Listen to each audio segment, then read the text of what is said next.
Hello everyone, this is निशान चौहान। आज हम शुरू करने वाले हैं एनसीईआरटी धमाका के लेक्चर नंबर 6 को। इस पर्टिकुलर लेक्चर में हम इलेक्ट्रिक फ्लक्स और उससे रिलेटेड थिंग्स के बारे में पढ़ेंगे और साथ साथ हम इलेक्ट्रिक डायपोल के बारे में भी जानेंगे। आइए स्टार्ट करते हैं। शुरुआत करते हैं इलेक्ट्रिक फ्लक्स से।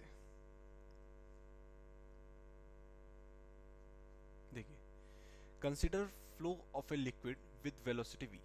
हम क्या कर रहे हैं, कंसिडर कर रहे हैं एक लिक्विड है जो v वेलोसिटी से फ्लो कर रहा है through a small flat surface ds in a direction normal to the surface. एक सरफेस है, फ्लैट सरफेस है, जिसका एरिया हमने कितना कंसिडर कर लिया, ds, और उसके नॉर्मल डायरेक्शन में आपका फ्लो कर रहा है। The rate of flow of liquid is given by the volume crossing the area per unit time. तो जो रेट ऑफ फ्लो होगा लिक्विड का वो किसके इक्वल होगा, is given by the volume crossing the area per unit time VDS and represents the flux of liquid across the plane. और किसके through represent होगा, फ्लक्स ऑफ द लिक्विड के through. If the normal to the surface is not parallel to the direction of flow of liquid. अगर normal direction of flow जो है liquid का उसके parallel नहीं है तो उस सिचुएशन में क्या होगा, कंपोनेंट डिसॉल्व होंगे, that is to V but makes an angle theta with it. The projected area in a plane perpendicular to V is VDS cos theta. Therefore, the flux going out of the surface is ds is v dot n cap ds। ये आपकी condition हो गई। क्या, देखिए बहुत ध्यान से समझेंगे। एक सिचुएशन क्रिएट करी गई क्या कि आपका एक पर्टिकुलर एरिया एलिमेंट है और उसके नॉर्मल डायरेक्शन में लिक्विड फ्लो हो रहा है। उसके कैसे, नॉर्मल डायरेक्शन में लिक्विड फ्लो हो रहा है। तो उस सिचुएशन में जो rate of flow of liquid है वो उसके फ्लक्स को डिनोट कर रहा है। वो कितना है आपका, VDS। वो कितना है आपका, VDS। अब सिचुएशन को थोड़ा चेंज करा गया, क्या बोला गया, if the normal to the surface is not parallel to the direction of flow of liquid. अगर इस सरफेस का normal direction of flow of liquid के पैरेलल नहीं है, इस केस में तो नॉर्मल भी इसी डायरेक्शन में था और लिक्विड का फ्लो भी इसी डायरेक्शन में था। सिचुएशन को चेंज इस तरीके से करा गया और ये बोला गया कि अगर आपका जो ये प्लेन है और ये थोड़ा टिल्ट कर दिया जाए, कुछ ऐसे कर दिया जाए, और वो आपका लिक्विड फ्लो अभी भी ऐसे ही हो रहा हो, तो ऐसी सिचुएशन में इसका जो प्लेन का नॉर्मल होगा वो एक पर्टिकुलर एंगल बनाएगा। और जब वो एक पर्टिकुलर एंगल, सपोज इसे बोल दिए, सही से नहीं लिखा, यहाँ लिख देते हैं थीटा, पर्टिकुलर एंगल थीटा बनाएगा, तो इस नॉर्मल के क्या होंगे, कंपोनेंट रिजॉल्व होंगे। इस एरिया एलिमेंट के कंपोनेंट रिजॉल्व होंगे और कंपोनेंट रिजॉल्व होकर जो फ्लक्स आएगा वो कितना आ जाएगा, VDS cos थीटा। तो ये तो हमने कंडीशन जो कंपैरिजन करा वो एक लिक्विड के केस के साथ कंपैरिजन करा। आगे बढ़ते हैं। For the case of the electric field we define an analogous quantity and called it electric flux. Electric field के केस में हम एक क्वांटिटी डिफाइन करते हैं जिसे क्या बोलते हैं, हम इलेक्ट्रिक फ्लक्स बोलते हैं। We should however note that there is no flow of a physically observable quantity unlike the case of liquid flow. क्या कि हम नोट कर सकते हैं, क्या नोट कर रहे हैं, there is no flow of a physical observable quantity unlike the case of liquid flow. Case जैसे लिक्विड फ्लो होता है उसके अकॉर्डिंग और कोई क्वांटिटी को हम फिजिकली ऑब्जर्व नहीं कर सकते। In the picture of electric field lines described above we saw that the number of field lines crossing the unit area place normal to the field at a point is measure of the strength of the electric field at that point. हमने ये पढ़ा था क्या कि particular area में से जितनी भी number of field lines pass हो जाएंगी वही आपकी क्या बताएंगी, स्ट्रेंथ ऑफ फील्ड को बताएंगी। उस पर्टिकुलर पॉइंट पर जहाँ पर हम ऑब्जर्वेशन करेंगे वहाँ पर स्ट्रेंथ ऑफ इलेक्ट्रिक फील्ड को डिफाइन करेंगी। This means that if we place a small planar element of area delta s normal to E at a point, the number of field lines crossing it's proportional to E delta s। देखिए ध्यान से, यहाँ आप diagram में proper देख सकते हैं क्या, ये हमारे पास एक प्लेनर शीट है, इससे इलेक्ट्रिक फील्ड लाइन, इसकी जो डायरेक्शन है वो ऐसे है, और इस प्लेनर शीट का जो आपका एरिया वेक्टर है डेल्टा एस वो भी इसके नॉर्मली जा रहा है आपका। ठीक, अब हमने क्या करा, इस प्लेनर शीट को एक लाइन से कंसीडर कर लिया हमने कुछ इस तरीके से, तो आपका इलेक्ट्रिक फील्ड ऐसे ही है, डेल्टा एस भी ऐसे ही है। तो उस सिचुएशन में नंबर ऑफ फील्ड लाइंस किसके प्रोपोर्शनल हो गई, आपकी ई डेल्टा एस के प्रोपोर्शनल हो गई। Now suppose we tilt the area element by angle theta. अब हम क्या कर रहे हैं, एरिया एलिमेंट को थीटा एंगल से आपका टिल्ड कर रहे हैं। तो आप देख सकते हैं ये जो आपकी शीट थी इसे हमने टिल्ड कर दिया बाय एंगल थीटा। तो जब थीटा टिल्ड करा तो इसकी जब प्लेनर लाइन की रेस्पेक्ट में हम इसे ऑब्जर्व करेंगे तो कुछ इस तरीके से, तो इलेक्ट्रिक फील्ड से उसने कितना एंगल ड्रॉ करा, थीटा एंगल ड्रॉ कर लिया। कितना angle, theta angle by electric field from electric field. Suppose we tilted the area element by angle theta clearly the number of field lines crossing the area element will be smaller. तो ऐसी situation में क्या हुआ, जो field lines ज़्यादा से ज़्यादा यहाँ से पास हो रही थी वो क्या हो गई, कम हो गई field lines. The projection of the area element normal to E is delta S cos theta. तो देख सकते हैं, आप सब जानते हैं जिस लाइन से थीटा जुड़ा होता है वो कंपोनेंट किसका होता है, कॉस का. तो डेल्टा एस का इलेक्ट्रिक फील्ड की डायरेक्शन में कंपोनेंट कितना हो जाएगा, डेल्टा एस और कॉस थीटा. क्लियर है. नाउ फिर आपका 10 the number of field lines crossing delta S is proportional to E delta S cos theta. तो जो नंबर ऑफ फील्ड लाइंस है वो किसके प्रोपोर्शनल हो जाएंगी, E delta S cos theta के. और जिस सिचुएशन में थीटा 90 डिग्री होगा, field lines will be parallel to delta S and not cross it at all. जिस सिचुएशन में आपका थीटा 90 डिग्री होगा, उस सिचुएशन में आपका क्या होगा, फील्ड लाइंस किसी भी तरीके से आपकी शीट से पास नहीं होंगी, उसके पैरेलल जाएंगी. ठीक है. The orientation of the area element and not merely its magnitude is important in many contexts. For example, in a stream, the amount of water flowing through a ring will naturally depend on how you hold the ring. That means क्या, जो area element का orientation है and merely its magnitude is important in many contexts. ये आपका बहुत सारे context में क्या होता है, important होता है. For example, in a stream, the amount of water flowing through a ring will naturally depend on how you hold the ring. किस तरीके से आप रिंग को होल्ड कर रहे हैं वही डिफाइन करेगा कि कितना वाटर उसके अंदर से फ्लो होगा. If you hold its normal to the flow, maximum water will flow through it. Then if you hold it some other orientation, मतलब क्या कहने का, कि अगर आप normal to the flow hold करें, ठीक है, तो उस सिचुएशन में आपका होगा मैक्सिमम वाटर फ्लो होगा. अगर आप किसके कोई पर्टिकुलर एंगल पर टिल्ट करा करते हैं उसके कंपैरिजन में. This show that the an area element should be treated as a vector. तो इससे हमें क्या पता चल रहा है कि जो एरिया एलिमेंट है उसे हम किसकी तरह ट्रीट करेंगे, एक वेक्टर क्वांटिटी की तरह ट्रीट करेंगे. It has a magnitude and also a direction. इसका कोई ना कोई मैग्नीट्यूड भी होगा और क्या, डायरेक्शन भी होगी. How to specify the direction of a planar area. Planar area की डायरेक्शन को हम कैसे स्पेसिफाई करें. Clearly the normal to the plane specifies the orientations of the plane. Thus the direction of a planar area vector is along its normal. जो direction है किसकी, planar area vector की, वो कैसी होती है, उसके नॉर्मल के अलोंग होती है. How to associate vector to the area of a curve surface. Curve surface के केस में वेक्टर को हम कैसे एसोसिएट करते हैं. We imagine dividing the surface into a large number of very small area elements. Each small area element may be treated as a planar and a vector associated with it as explain before. That means क्या, अगर कोई आपकी irregular surface है या कोई curve surface है, उस situation में हम क्या करेंगे, एक स्मॉल एरिया कंटेंट कंसिडर कर लेंगे जैसे यहाँ पर कर रखा है, और उसका एक नॉर्मल वेक्टर कंसिडर हो जाएगा, और वो जो स्मॉल एरिया होगा उसे प्लेनर शीट की तरह ट्रीट करके आप क्या करेंगे, फिर अगर टोटल का निकालना होता है तो हम बेसिकली इंटीग्रेशन कर देते हैं, ऐसे ऐसे स्मॉल पार्ट्स को सबको ऐड कर देते हैं. Notice one ambiguity here. The direction of an area element is along its normal, but a normal can point in two directions. Which direction do we choose as the direction of vector associated with area element?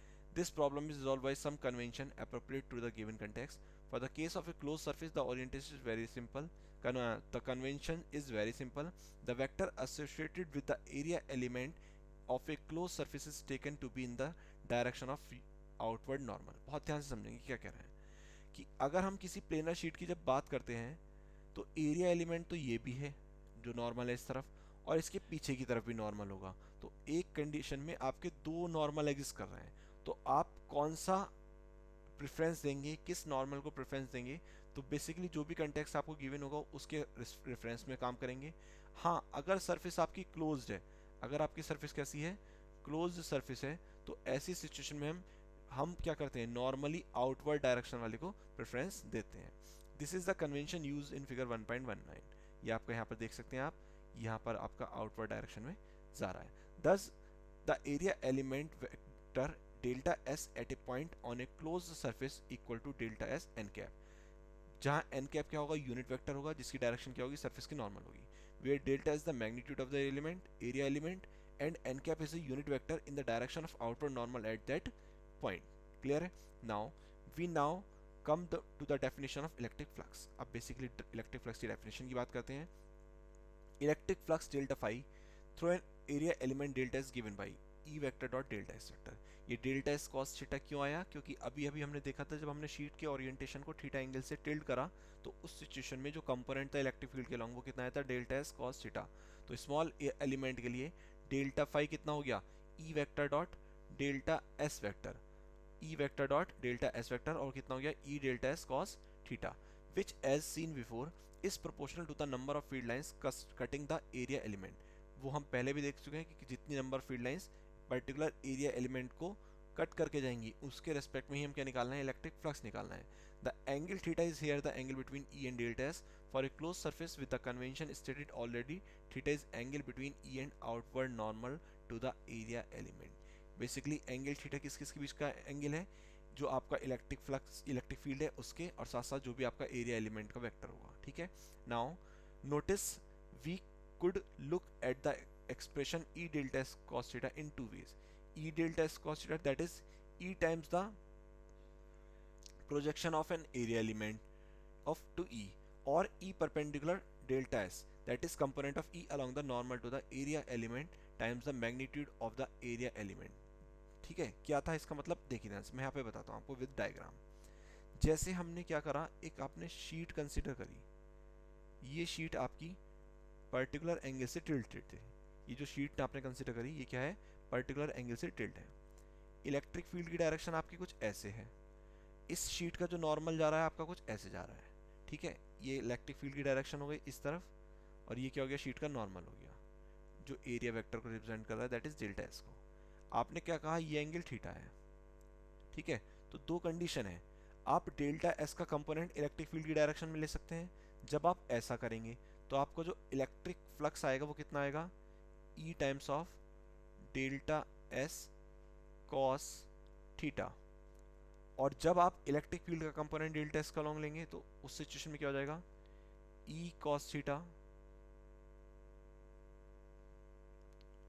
Times of delta S.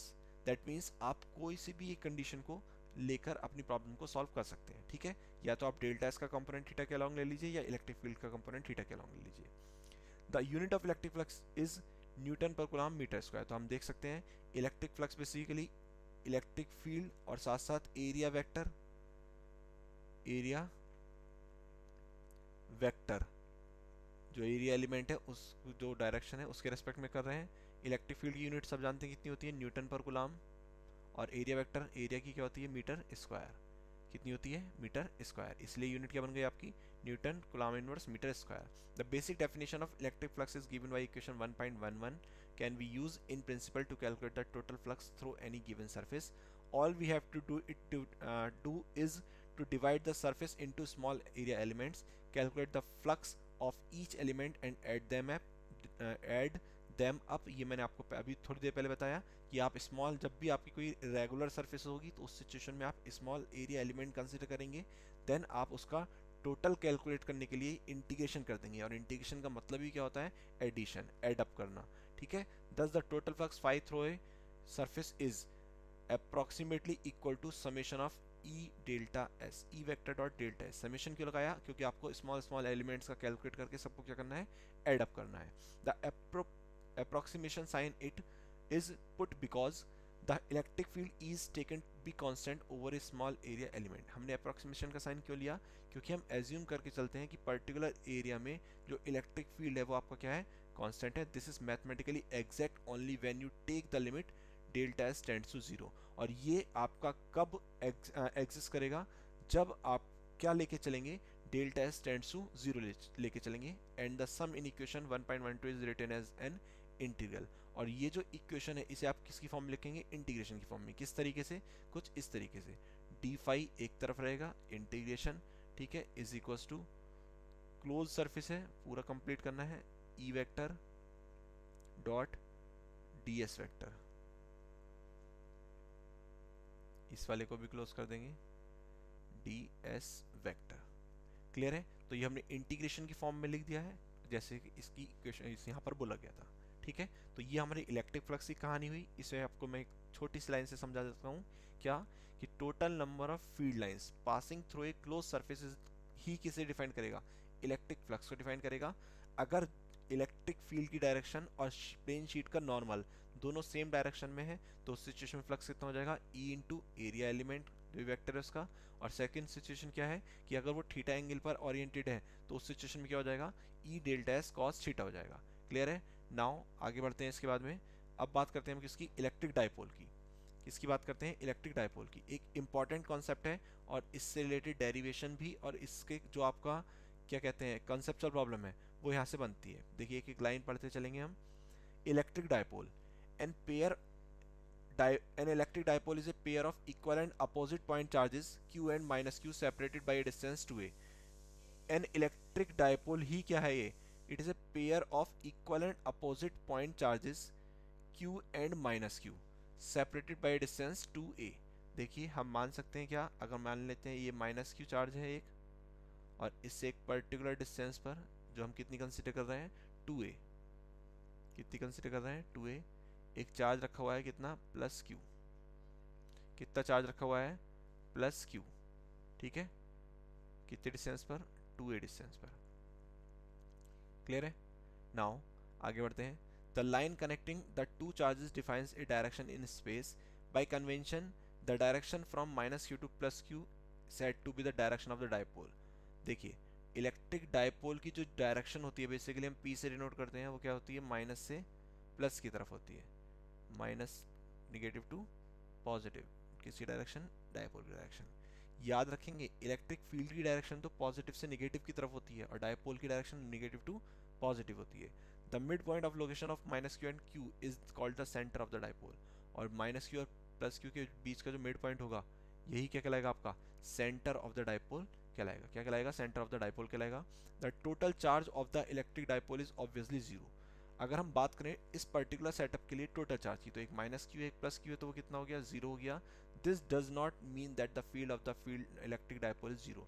लेकिन इसका मतलब ये नहीं है कि charge zero हो रहा है टोटल चार्ज, लेकिन इसका मतलब ये नहीं कि जो फील्ड है वो भी आपका इलेक्ट्रिक डायपोल केस में कितना होगा, जीरो होगा। Since the charge Q and minus Q are separated by some distance, the electric fields due to them when added do not exactly cancel out. चूंकि माइनस क्यू और plus Q एक दूसरे से एक पर्टिकुलर डिस्टेंस पर हैं, तो इनके थ्रू जो इलेक्ट्रिक फील्ड होगा वो एग्जैक्टली आपका एक दूसरे को कैंसिल नहीं करेंगी field lines. Now however at distances much larger than the separation of the two charges forming a dipole, the fields due to q and minus q nearly cancel out. The electric field due to a dipole therefore falls off at large distances. मतलब क्या, अगर large distance होगी इन charges के बीच की तो उस situation में field lines कहीं ना कहीं एक दूसरे को कैंसिल आउट कर देंगी। Faster than like 1/r², the dependency on R of the field due to a single charge q. These quantitative ideas are borne out by the explicit calculation as follow. और ये कैसे आए सारे ideas, अब जो हम कैलकुलेशन करेंगे उसके बेस पर आए। देखें ध्यान से। The field of an electric dipole, आपको करना है फील्ड कैलकुलेट करना है किसका, इलेक्ट्रिक डायपोल के थ्रू। क्या क्या है इसमें, the electric field of the pair of charges minus Q and plus Q at any point in space can be found out from Coulomb's law and the superposition principle. That means क्या, हमने electric field point charges के लिए calculate करा by using कुलम्ब्स law. हम क्या करेंगे यहाँ पर भी हम यही करेंगे, इलेक्ट्रिक फील्ड के साथ साथ सुपरपोजिशन प्रिंसिपल को यूज करते हुए हम अपना फाइनल आंसर कैलकुलेट करेंगे। कैसे, दो केसेस में, when the point is on dipole axis and when it is an equatorial plane of the dipole. Dipole axis पर ही जब पॉइंट होगा तो इसे एक्सियल केस बोलते हैं पर्टिकुलर, और ये दूसरा केस होता है आपका इक्वेटोरियल केस। और इक्वेटोरियल का मीन्स क्या होता है, that is on a plane perpendicular to the dipole axis through its centre, dipole axis के सेंटर से परपेंडिकुलर डायरेक्शन में। The electric field at any general point P is obtained due by adding the electric fields E minus Q due to charge minus Q and E plus Q due to charge Q. कैसे निकालेंगे हम net, superposition principle से। आप पहले minus Q के through electric field निकालेंगे, plus Q के through निकालेंगे, और उन्हें क्या करेंगे, ऐड करेंगे by the parallelogram law of vectors. किसकी हेल्प से, पैरेललोग्राम लॉ ऑफ वेक्टर की हेल्प से ऐड करेंगे। ठीक है, तो आप देख सकते हैं यहाँ पर एक डायग्राम सेटअप है। अब क्या क्या है डायग्राम के अकॉर्डिंग, ये माइनस क्यू चार्ज रखा हुआ है, ये प्लस क्यू चार्ज रखा हुआ है, और साथ साथ एक पॉइंट पी कंसीडर कर रखा है आर डिस्टेंस पर, और जिस पॉइंट पी पर आपको क्या निकालना है, इलेक्ट्रिक फील्ड निकालना है ड्यू टू डायपोल। तो इसमें पर्टिकुलर आपको जाइड बोर्ड पे अलग से समझाता हूँ, देखेंगे ध्यान से। ये आपका यहाँ पर एक चार्ज है, इससे 2a डिस्टेंस पर एक चार्ज है। ये डिस्टेंस हम कितनी कंसीडर कर रहे हैं, 2a। यहाँ पे चार्ज कितना है, माइनस क्यू मान लेते हैं, और यहाँ पर चार्ज कितना है, प्लस क्यू मान लेते हैं। क्लियर है, ये आपका माइनस क्यू और एक क्या हो गया, प्लस क्यू। इसके सेंटर से, ये आपका सेंटर हो गया, इसके सेंटर से आर डिस्टेंस पर, इसके सेंटर से आर डिस्टेंस पर एक पॉइंट कंसिडर करा, जिस पॉइंट को हमने क्या बोला, पी पॉइंट बोल दिया। क्या बोल दिया जैसे हमने, पी पॉइंट, जहां पर हमें क्या, देखो अगर आप ध्यान से देखें तो डायपोल की डायरेक्शन माइनस क्यू से पॉजिटिव क्यू होती है, कुछ ऐसी होती है डायपोल की डायरेक्शन भी, ठीक। तो माइनस क्यू से प्लस क्यू डायरेक्शन है, तो जो आपका डायपोल एक्सिस के अबाउट ही हमने पॉइंट पी कंसिडर करा है, और हम कौन सा केस स्टडी करने वाले हैं, एक्सियल पॉइंट का, ठीक है। नाउ अगर ये डिस्टेंस पूरी 2a है तो ये डिस्टेंस a होगी, और ये भी डिस्टेंस कितनी होगी आपकी, a होगी, ठीक है। ये भी डिस्टेंस a और ये भी डिस्टेंस कितनी होगी, a होगी। अब देखते हैं ध्यान से, अगर ये डिस्टेंस a हमें यहाँ से यहाँ तक, तो ये प्लस क्यू से p तक की डिस्टेंस कितनी हो जाएगी, प्लस क्यू से p तक की डिस्टेंस हो जाएगी r, चूंकि यहाँ से लेके यहाँ तक की डिस्टेंस r है, और इसमें से क्या माइनस कर दूंगा मैं, a, ये हो गई डिस्टेंस r माइनस a। और माइनस क्यू से यहाँ तक की डिस्टेंस कितनी हो जाएगी, ये हो जाएगी r प्लस a, क्योंकि इसमें क्या ऐड हो जाएगा, ये वाला a और ऐड हो जाएगा, ये आपकी यहाँ तक की डिस्टेंस हो गई, ठीक है। अब आगे थोड़ा सा बात करते हैं, बहुत ध्यान से समझेंगे। क्या कंडीशन, कि ये पॉजिटिव चार्ज है, पॉजिटिव चार्ज से इलेक्ट्रिक फील्ड की डायरेक्शन पॉइंट पी पर कहाँ होगी, आउटवर्ड डायरेक्शन में होगी। तो ये ई किसके थ्रू हो जाएगा, ये किसकी डायरेक्शन होगी, ई प्लस क्यू की। और निगेटिव चार्ज में फील्ड की डायरेक्शन क्या होती है, टुवर्ड्स फील्ड होती है। तो ये डायरेक्शन कैसे हो जाएगी, ये हो जाएगी ई माइनस क्यू के लिए डायरेक्शन, ठीक है। अब आपको निकालना क्या है, नेट इलेक्ट्रिक फील्ड। तो वेक्टर एडिशन भी करना है, चूंकि आपको क्या करना है, सुपरपोजिशन प्रिंसिपल का यूज करना है। तो नेट इलेक्ट्रिक फील्ड क्या हो जाएगा, आप देख सकते हैं प्लस क्यू के थ्रू तो पॉजिटिव डायरेक्शन में जा रहे हैं, माइनस क्यू के थ्रू निगेटिव डायरेक्शन में जा रहे हैं। तो ये कितना हो जाएगा, E due to plus Q, electric field किसके कारण, प्लस क्यू के कारण, ठीक है। और ये माइनस में है तो माइनस इलेक्ट्रिक फील्ड किसके कारण, माइनस क्यू के कारण, ठीक है। अब हमें क्या करना है, ई प्लस क्यू और ई माइनस क्यू के लिए वैल्यू पुट करनी है। हम जानते हैं क्या, ई प्लस क्यू के लिए कितना आ जाएगा हमारे पास, पॉइंट चार्ज के लिए इलेक्ट्रिक फील्ड का फॉर्मूला होता है 1/4 क्यू अपन आर स्क्वायर। तो यहाँ पर कितना हो जाएगा, 1/4 pi epsilon naught, Q as it is, plus Q से डिस्टेंस कितनी है हमारी, आर माइनस ए का होल स्क्वायर। कितनी डिस्टेंस है देख सकते हैं हम, पॉजिटिव क्यू से यहाँ से लेके यहाँ तक डिस्टेंस कितनी है, आर माइनस ए। सिमिलरली जब मैं ई माइनस क्यू के लिए पुट करूँगा तो ये कितना हो जाएगा, 1/4 पाई एप्सिलॉन नॉट, चार्ज का साइन नहीं लेंगे क्योंकि डायरेक्शन डिनोट कर दी है, और आर प्लस ए का होल स्क्वायर, ठीक है। अब इन दोनों वैल्यू को उठा के इस फॉर्मूले में रखेंगे, यहाँ पर जो इक्वेशन आपकी इक्वेशन नंबर 1, इसमें पुट करेंगे। और जैसे ही मैं पुट करता हूँ तो net electric field E is equal to कितना हो जाएगा, Q/4 पाई एप्सिलॉन नॉट क्या आ जाएगा, कॉमन आ जाएगा, Q/4 pi epsilon naught common आ गया। आपका कितना हो गया, ये पहले प्लस क्यू की वैल्यू रखेंगे, कितनी है, 1/r माइनस ए का होल स्क्वायर, और फिर क्या है माइनस साइन के साथ 1/r प्लस ए का होल स्क्वायर, ठीक है। आगे बढ़ते हैं, देखिए ध्यान से, इसे सॉल्व करेंगे तो ये कितना आ जाएगा आपका, Q/4 pi epsilon naught as it is रहेगा, और ये कितना होगा आपका, एलसीएम ले लेंगे इसका, ये कितना हो जाएगा LCM, r square minus a square का होल स्क्वायर, ये तो हो गया इसका एलसीएम। इधर क्रॉस मल्टीप्लिकेशन कर देंगे तो इधर क्या आ जाएगा, आर प्लस ए का होल स्क्वायर, आर प्लस ए का होल स्क्वायर, और माइनस क्या हो जाएगा, आर माइनस ए का होल स्क्वायर। क्लियर है इतना, तो ये कितना हो गया आपका, Q/4 पाई एप्सिलॉन नॉट, इस ओपन कर दीजिए, r square plus a square plus 2ar minus कितना हो जाएगा, ये आर स्क्वायर माइनस माइनस क्या हो जाएगा, प्लस ए स्क्वायर, ठीक है। पहले मैं फॉर्मूला ओपन कर लेता हूँ, प्लस ए स्क्वायर और माइनस 2ar, ठीक है। और डिवाइडेड में क्या चल रहा है, r square minus a square का होल स्क्वायर, ठीक है। आगे बढ़ते हैं, हम जैसे इस साइन को, ब्रैकेट को ओपन करेंगे, माइनस साइन अंदर एंटर होगा, जो माइनस वाले होंगे प्लस और प्लस वाले माइनस, तो ये आपका कितना आ जाएगा, ये आ जाएगा आपका Q/4 pi epsilon naught r square plus a square plus 2ar, और साथ साथ कितना, minus r square minus a square और प्लस 2ar, और divided by r square minus a square का होल स्क्वायर, आर स्क्वायर से आर स्क्वायर, ए स्क्वायर से a square cancel out, और ये कितना हो गया 2a अटके हुए 4ar हो गया। ये कितना हो गया q मल्टीप्लाइड बाई 4ar और divided by 4 pi epsilon naught और साथ साथ कितना हो गया r square minus a square का होल स्क्वायर। ये जनरली इलेक्ट्रिक फील्ड आपका कैलकुलेट हो गया। ये क्या हो गया जनरली इलेक्ट्रिक फील्ड कैलकुलेट हो गया। अब इस फॉर्म को हम क्या कर सकते हैं मॉडिफाइड कर सकते हैं। कैसे मॉडिफाइड करेंगे देखेंगे ध्यान से। इस पेपर को थोड़ा शिफ्ट कर देता हूं मैं। देखिए अगर हम कंडीशन लें क्या कि small r greater than a, तो ऐसी सिचुएशन में r square is much greater than a square. तो ए स्क्वायर को क्या करेंगे हम नेगलेक्ट करेंगे। जैसे मैं ए स्क्वायर को नेगलेक्ट करता हूँ तो सिचुएशन क्या क्रिएट होगी E equal Q multiplied by 4ar divide by 4 pi epsilon naught as it is r square minus a square का क्या है होल स्क्वायर है। तो हम क्या देख सकते हैं सीधे सीधे ए स्क्वायर को नेगलेक्ट करूंगा आर स्क्वायर का स्क्वायर आर की पावर कितना हो जाएगा 4 हो जाएगा। एक आर से एक की आर की पावर कैंसिल होगी तो आर की पावर क्या बचेगा नीचे 3 बचेगा। तो ये कितना आ जाएगा आपका E is equal to Q multiplied by 4a divide by 4 pi epsilon naught और साथ साथ आर क्यूब। ये एक फॉर्मूला ये आ गया आपका।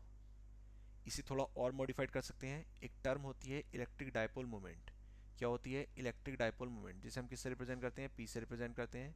वेक्टर क्वांटिटी है किसके इक्वल होती है either charge multiplied by separation between them q into two A के इक्वल। तो देखो 4a को मैं कैसे ब्रेक कर सकता हूँ 2 इंटू टू ए की टर्म्स में। तो जैसे ही मैं ब्रेक करूंगा तो इलेक्ट्रिक फील्ड मेरे पास कितना आ जाएगा 1/4 pi epsilon naught q into two a 2 as it is रहने देते हैं ब्रैकेट में क्या लिख देते हैं q इंटू टू ए और डिवाइड बाई आर क्यूब और q इंटू टू ए की जगह क्या लिख दूंगा मैं p लिख दूंगा। तो आपका ये कितना आ जाएगा electric field E is equal to 1/4 pi epsilon naught 2p upon r cube. ये कितना आ गया E is equal to 1/4 pi epsilon naught 2p upon r cube. अगर इसे आप वेक्टर फॉर्म में लिखेंगे तो कैसे लिख सकते हैं E vector equal 1/4 pi epsilon naught 2p upon r cube और साथ साथ जो भी आप रेफरेंस डायरेक्शन कंसिडर करेंगे। जैसे क्या मतलब देखिए ध्यान से। अगर मैं कहूँ कि भाई मैं यहाँ पर चूंकि मेरे जो डायपोल की डायरेक्शन है वो माइनस यू से पॉजिटिव क्यू की तरफ है माइनस से पॉजिटिव की तरफ दैट इज इस तरफ है ठीक है। तो यही इसकी इंक्रीजिंग डायरेक्शन है। तो मैं पी कैप से रिप्रेजेंट कर सकता हूँ। मतलब क्या कहने का हुआ कि यहाँ पर मैं किस फॉर्म में लिख सकता हूँ यहाँ पर मैं इसे पी कैप की फॉर्म में भी लिख सकता हूँ और अगर सिचुएशन में मैंने आर कैप कंसिडर कर रखा है तो मैं आर कैप की फॉर्म में भी इस डायरेक्शन को इंडिकेट कर सकता हूँ। तो इस तरीके से हमने किसकी बात करी एक्सियल केस वाले डेरिवेशन की बात करी ठीक है। अब इसमें थोड़ा सा आगे बढ़ेंगे हम। पहले देख लेते हैं क्या पढ़ा हमने। देखिए यहाँ पर दो केसेस हमने डिस्कस करने थे। पहला था आपका क्या for points on the axis that is axial case. तो हमने माइनस क्यू के लिए प्लस क्यू के लिए वैल्यू कैलकुलेट करी थी। देन आफ्टर वैल्यू को सॉल्व करा सॉल्व करके हमारे पास कितना गया था कुछ इस तरीके से टर्म आ गई थी। यहाँ पर पर्टिकुलर एनसीईआरटी में डायपोल मोमेंट की टर्म में नहीं लिख रखा। आप एक स्टेप को और बढ़ा सकते हैं कैसे by using formula P is equal to P equal Q into two A. आपको अभी भी बताया गया by using formula P equal Q into two times of A. ये क्या है आपका Q into two times of A. Clear है यस। आप इस फॉर्मूले का यूज़ करके इन टर्म्स ऑफ P भी आप कौन सा लिख सकते हैं ठीक है। अब नेक्स्ट है हमारा इक्वेटोरियल प्लेन। तो इसे हम नेक्स्ट लेक्चर में डिस्कस करेंगे। आई होप आप सभी को वीडियो बहुत पसंद आई होगी। वीडियो को लाइक करें शेयर करें और चैनल को सब्सक्राइब करके बेल आइकन को प्रेस करना ना भूलें। धन्यवाद।